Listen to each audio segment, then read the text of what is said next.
tonight we're here to talk about spirit guides. Who are they? Do you have one or more? And how do you get to know them? Spirit guides are actually one of my favorite topics. I mean, I'm really honored to be able to get to do what I do. But the reason I love speaking about spirit guides so much is because they have so much to teach us and offer us. So who are they? Spirit guides have lived before, and they are with us. They work with us from the other side, and we each have one. So we each minimum have one that I actually like to refer to as your life guide. So this will be a guide with you from prior to coming into this lifetime. They will be with you throughout, and they will be with you at time of transition as well. So we each at least have one of those guides. In general, our family members are not our guides. And I know that might be not something you really want to hear. However, the reason this is the case is because spirit guides are very objective. You know, they are here to support you on your path. They're here to provide guidance, not tell you what to do, because we still have free will. So they are here to guide and support. And I'm not saying that your family members don't want to guide you and support you as well. But keep in mind that they're going to speak from their points of view, and that may not always be objective. When you think about it, they just want you to have the best that you can in this lifetime, which is great. Since they were here with you, they love you, and they just want you to have the best things that you can, or best opportunities, however that may be. But spirit guides are looking out for you in a way that is to help provide guidance about your soul's journey, and to help you stay on course or stay on path regarding the life lessons you have chosen to do. So that's what they are about. And this is why they have such objectivity with you, because it's a loving relationship. It's not judgmental, of course, but like I said, they're here to guide you on your soul's journey. And I don't want to go into the whole, Akashic records aspect, but in each lifetime, we have many lessons that we're here to learn. And so that's what your guides are about. And you can have more than one guide.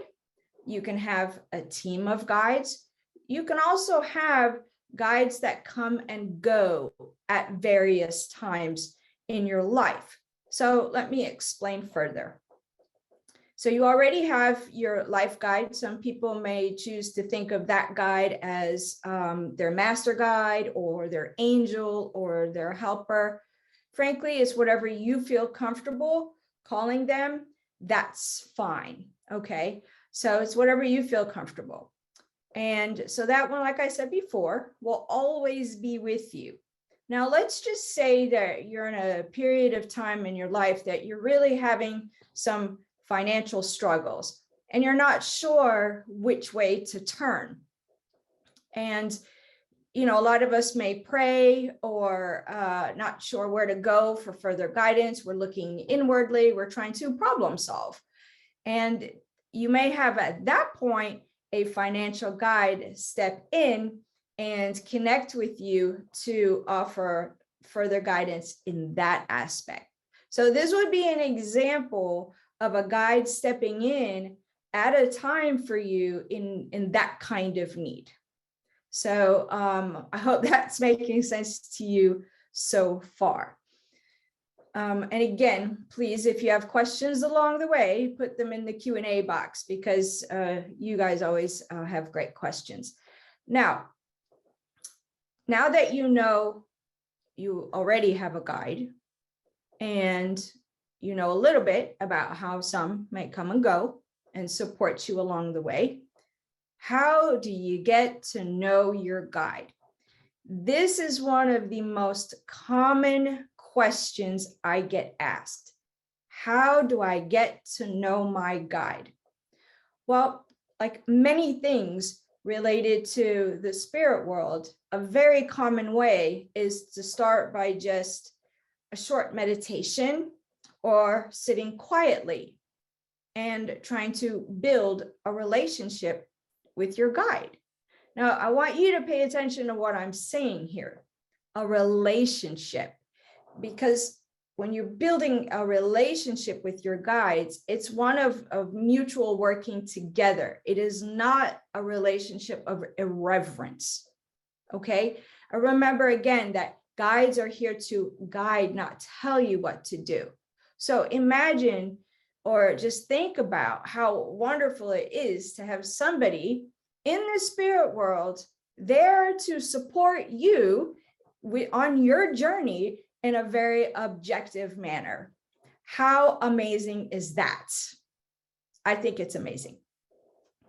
Now, we're not all great at meditating, right? But you can sit quietly and just start regularly. I really want to get to know you. I understand that I have a guide. And so what do I call you? If you get a name back, you start with that. Okay. Now, again, look, all of us are not great at meditating. I know for me, it can be quite the challenge to just sit quietly for an extended period of time where my mind is not going to a grocery list or, oops, I didn't put this on the calendar. Oh, and then next thing you know, I'm supposed to be meditating. So, it's not always easy. I will say there are hundreds, if not thousands, of guided meditations available free on YouTube. And the reason these are good is it gives your left brain something to do while your right brain is working to make that connection with the spirit world. So my recommendation in that way is you find a guided meditation that you like. It can even be one that is used to connect with your family members, but you can use it for your guides as well. And if you like the scenery, if you like the voice, and you like the music, do the same one over and over and over again with the intention of welcoming your guide into your space to meet with you. Because it doesn't always happen the first time, all right? So it might take many tries, but the more you get used to that meditation, what's happening is your brain is adjusting to that meditation. Your body is adjusting to the relaxation. And so you're creating a more comfortable aspect for yourself to then open up. And as you do, the closer and closer you get to making a connection with your guide. All right. So that's one way. A lot of you, I'm here to tell you, have already been touched by your guide, and you may not be aware of it. So a lot of times our guides will just, you'll get this nudge or this strong urge of maybe I shouldn't do this, or there's something about that job, I just don't know. Or I feel a strong way of wanting to maybe take a different route to work. Those come from our guides majority of time. So you already are getting inclinations. Okay. So try to pay attention to those as well. The more you pay attention to those feelings, however it comes for you, if it's a knowing, if it's a sensation, if it's a feeling, pay attention. The more you pay attention, the stronger you're building a relationship with your guide. Okay, because you're establishing trust, right? And the more you establish trust with an individual, the more you build a relationship, right? Now, in this case, it's an individual that you can't necessarily see or touch unless you're truly clairvoyant. So But when you build up trust in that aspect, the stronger the signs become, the stronger the information becomes. So the guided meditations is one way. Paying attention to those little toop toop nudges is another. And another way that can be very helpful, it's also a sitting practice, but it's one where you write. Some people do like to type and write, and others like pen and paper or pencil paper. It doesn't matter. But sit with the intention of, I'd like to get to know you. All right. How do I get to know you?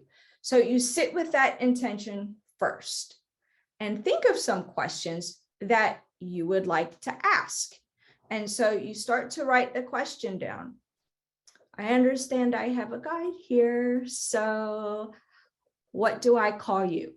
If you get an answer before you finish writing your question down, write it down. Write it down. If you have a question about, I'm thinking about moving, keep them simple. Is now a good time for me to move? Yes or no? Chances are you'll be getting the answer before you finish writing your question, possibly before you even write it down. Put the answer down, and then you can always fill in your question later. The repetitiveness of this is what helps build the relationship. As you get stronger with these things, I always recommend now you take it a step further and just watch, observe people, observe yourself. What kind of questions or observations do you have when you're getting ready to meet somebody new? What would you like to know about them? Be curious. And the more curiosities that you have, sometimes I will say to people, it's like you want to be a reporter, ready for all the questions, right? That you're going to interview someone. As you write more of those down and you build more of those, again, you're building a stronger connection with your guide because you're showing interest in your guide as the individual that they are. Just like your loved ones on the other side are the same individuals that they were when they were here, perhaps with, a little more open-mindedness. Your guides are individual as well. And this is the reason I really want to emphasize this, is that they are individuals as well. So you know how it is when somebody shows interest in you, you feel good. Your guides are not going to just jump in and start saying, well, I'm your guide and I've been wanting to talk to you all of these years. The reason they won't just do that is because they're not going to encroach on you unless you're ready. Respect. So while they will give you these nudges on your journey, they're not going to just, force themselves on you. So be curious with them. Be interested. We each have at least one guide. It's not uncommon for other guides to come and go in our times of need to help us out. Pay attention to your intuition or those feelings or those knowings, whatever you like to refer to it. It doesn't matter. It's whatever you're comfortable with. And each one of these aspects that I've talked about will just bring it closer and closer and closer to the point that one day you'll go, oh my gosh, I had a really strong connection. And oftentimes when that happens, we get so excited that poof, it's very short. Keep at it. It will get stronger and stronger. Now, with that, I am ready to take some questions and very excited to do some Q&A here with you guys. Right. So we already have quite a few questions.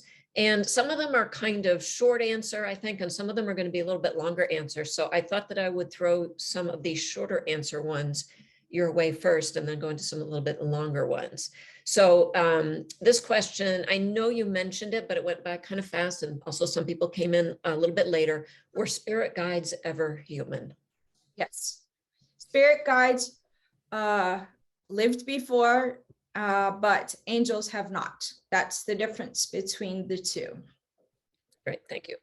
And are there career quote unquote, are there career guides or guides who are kind of, I'm going to interpret Virginia's question, like they're there to specifically support in career matters versus, let's say, I don't know, relationship matters or something?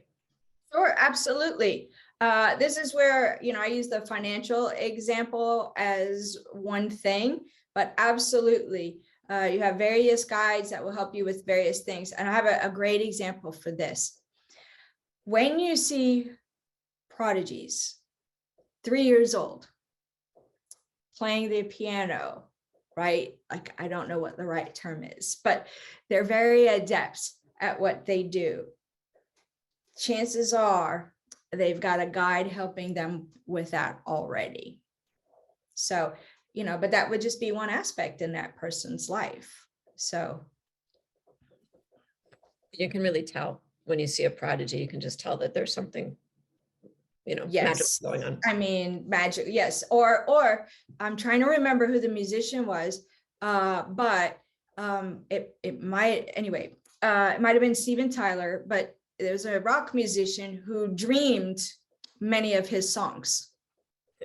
So that's another example, because your guides can communicate with you in the dream state as well. How can you tell whether a guide is male or female?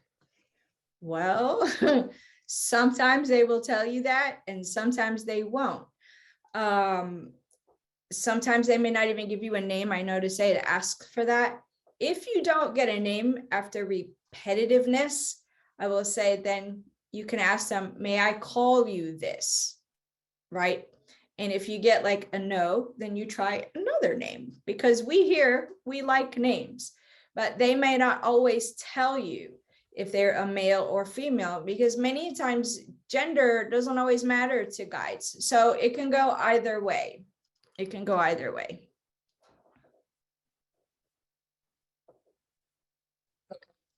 Something quickly in chat there. All right, so a couple people have asked some variation of the question that I'm going to give you, which is, how do you know the difference between your guide, your higher self, your loved ones, your own thoughts? So basically, how do you tell your guides from any other type of communication you might be having? That's an excellent question. So, at first, your guide may feel unfamiliar to you. Think about with your family members, each one of them, you're going to have a sense of what they feel like, right? So anytime you're expanding towards connecting either with your loved ones or your guides, really pay attention to the nuances, because your loved ones are always going to give you a flavor of them. Their core personality, the personality does not change. So in that aspect, you should feel some sense of familiarity.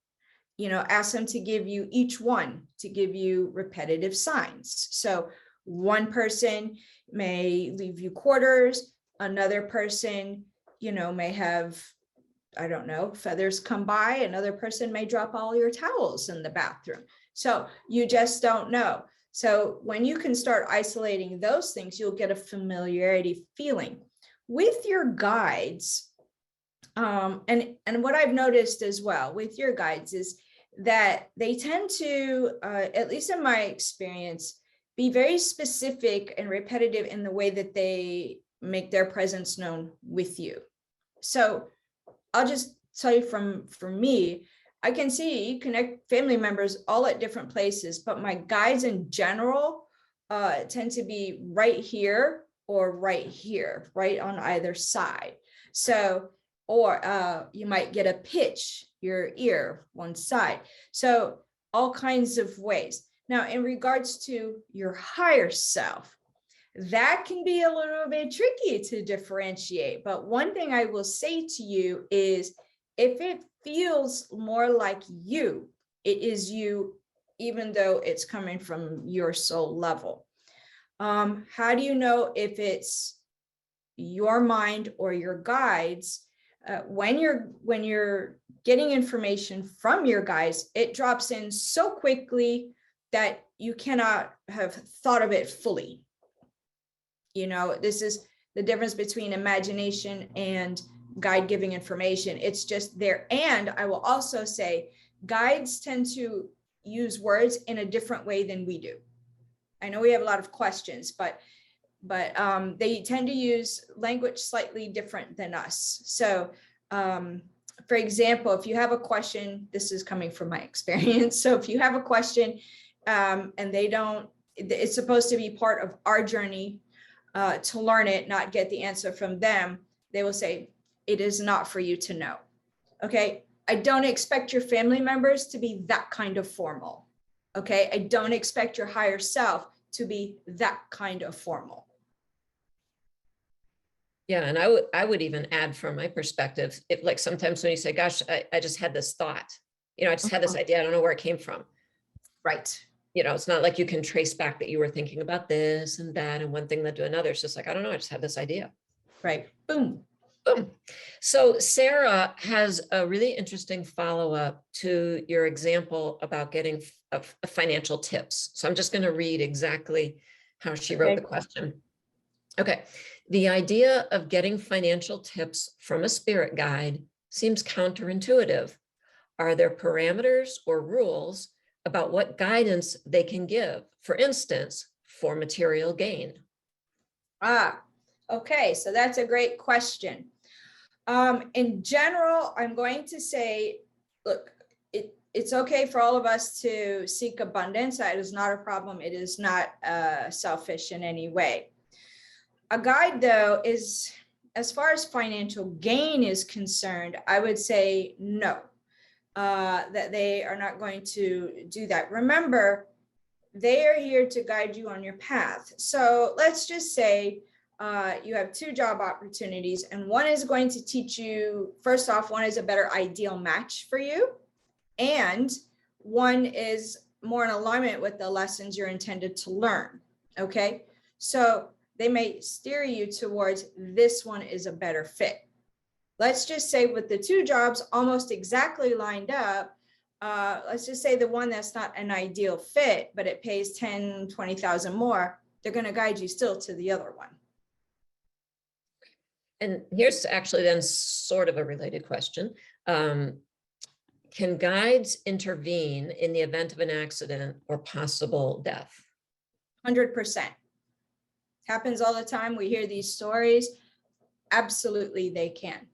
And I don't want to go down the road of sometimes why they don't, but they absolutely can, and they do.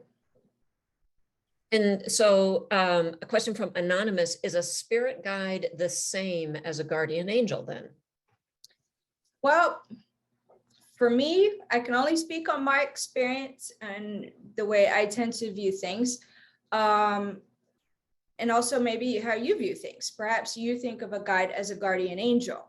That is fine. There isn't anything wrong with that. What I will say is, again, true angels and guides are very different. Angels have never incarnated before, where guides have.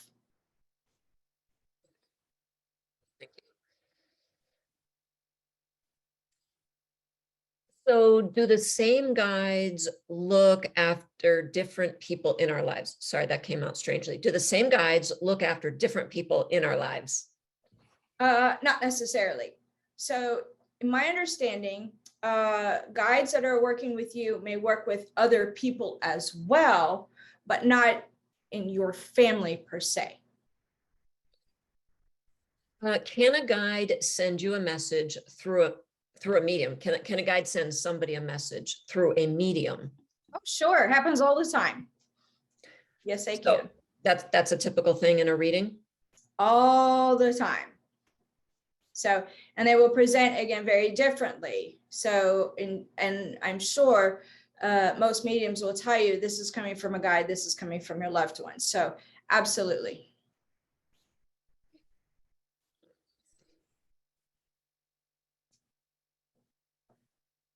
Do our guides help us with our romantic relationships? Well, yes. And I think it's really important to emphasize that we also do our part in every aspect, right? So many times an individual will be placed on our path that is an ideal match.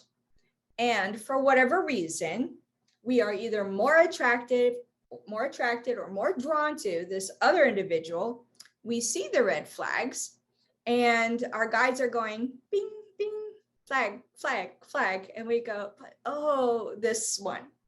So yes, they can. And as many of us do, we wipe away those red flags and we go forth only for it not to be an ideal match. But yes, your guides can work with you for your ideal match. But I will say what is really important with this too is that you make sure that you are very clear in what is an ideal match for you and what you're not willing to accept.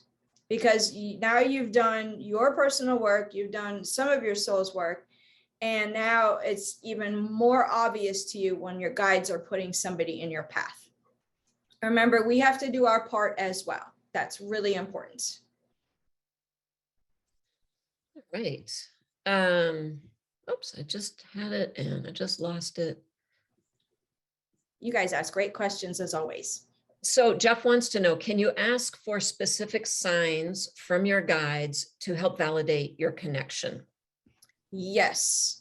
One thing I do like to say though is, first off, your guides will always communicate with you in a way that you understand it. Number one. Number two, you can ask, but if you're not picking it up, but you're picking up a repetitive sign and you're not sure where that sign is coming from, start going down your list. Is this from a guide? Yes or no? If you get the no, is this from my grandfather? Yes or no? Stick with very basic questions, yes and no, and that will help fine tune it out for you. So Karen asks, can you have a guide that visually appears younger, such as the age of a child? And she's assuming that somebody she has seen multiple times as a guide. You can have, okay, so guides can come in many forms. So yes, you can have a guide that is young. And a lot of times if you have a youth guide, is they want you to have some more fun, get it back into that youth part of you, that curiosity. So yes, that can happen. You can also have animal guides. So we don't want to limit it to just a man or a woman. Okay, you can have also the animal guides.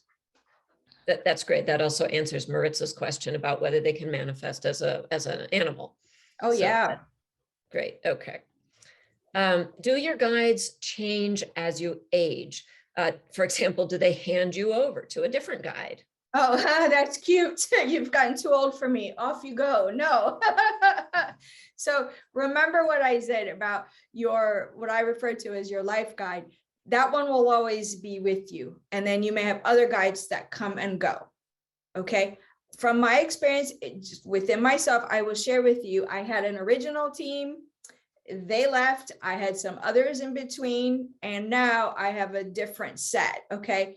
So, but my main guide, who I've known since I was young, is still with me. So, but you don't get they don't get tired of you. The reason you get some new guides is you've learned a lot, and then they think, okay, now it's time for another set of guides to help you on your growth. Okay. This is a question from Amber. I'm not going to read the whole question because I know you won't want to go too much into astral travel, but No, I Is don't. astral travel something that a spirit guide would assist with or facilitate or help with? Yes, for your part, yes, they would. And part of the reason for that is to help make sure you come back grounded. You don't want to go too far and then wake up and not be grounded for days. So yes. All right. Let's see, we've answered that one. Yes, so I'm just going to make a comment that, as you said, you're not going to get into the question of why guides may not step in to save a person's life. No, I don't. Yeah, that's a different scenario altogether. It's a full conversation. Yeah.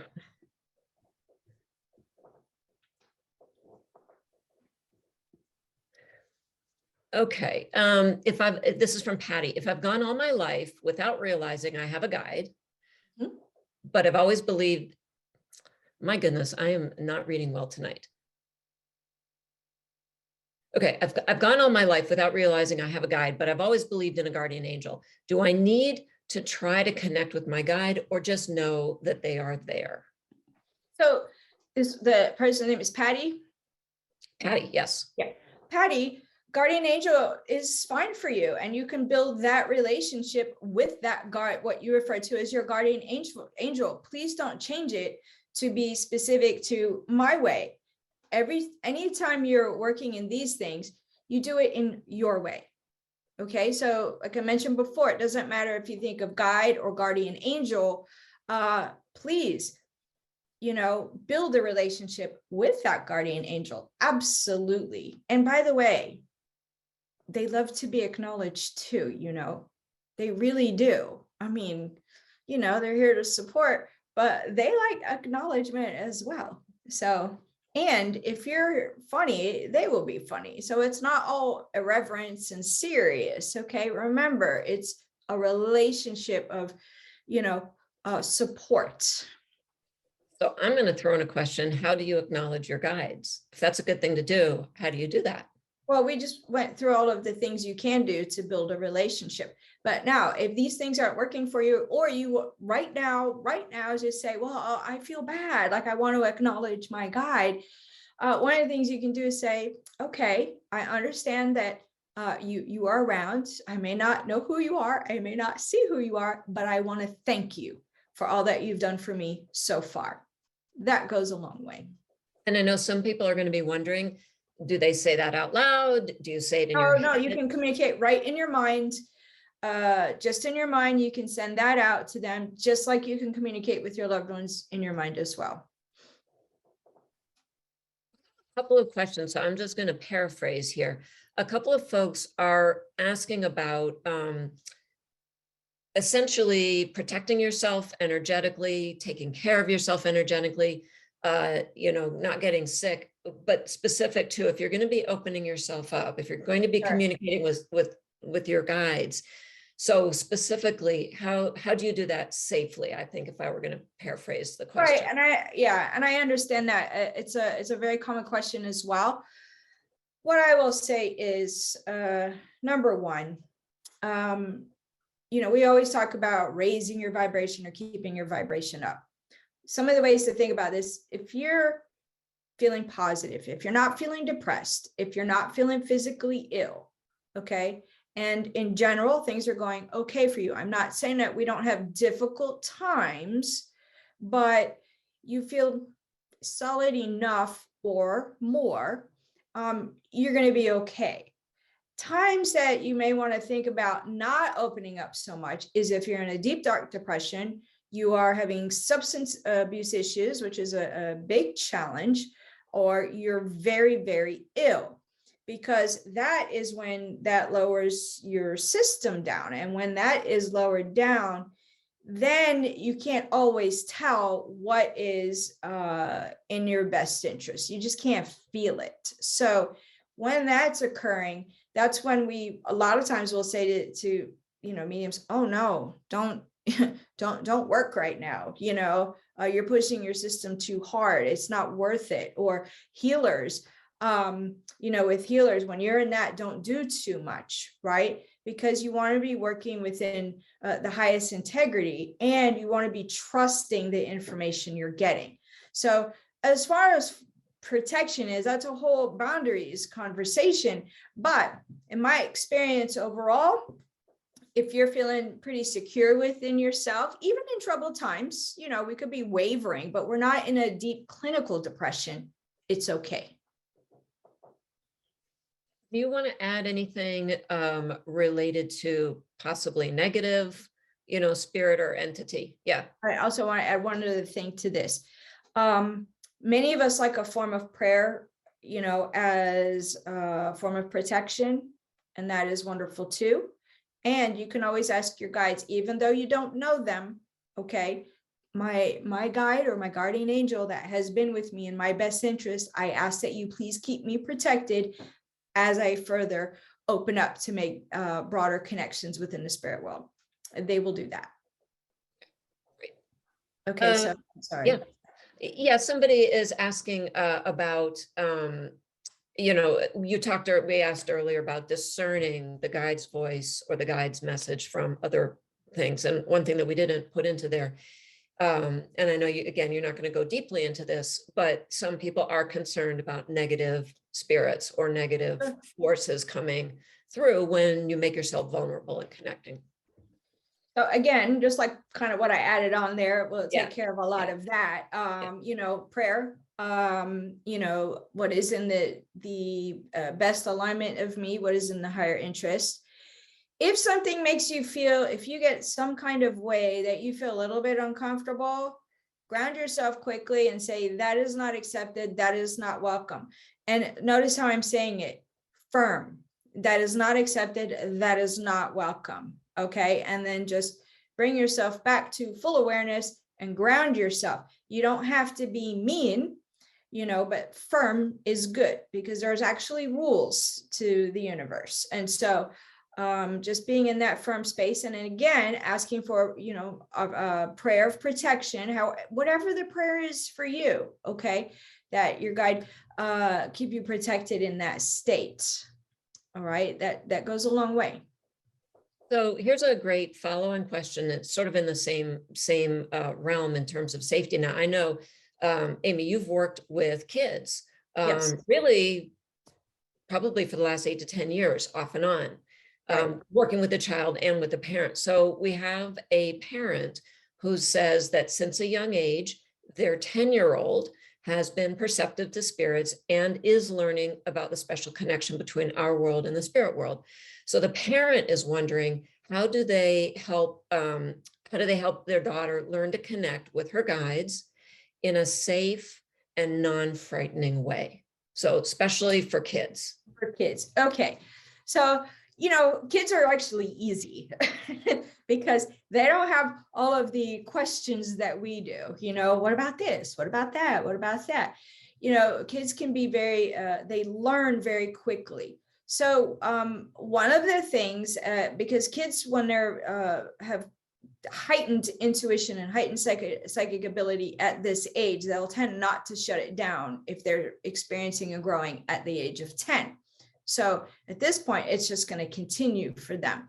My recommendation in general is to shut it down as much as possible. But I always recommend a child pick an object that they feel connected to, okay? Something that they can associate safety with.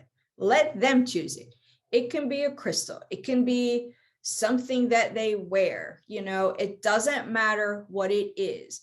And have them make that association, whether that's with God or angels or mommy or daddy or Spider-Man. Like, it doesn't matter as long as they have something that they can have with them at all times.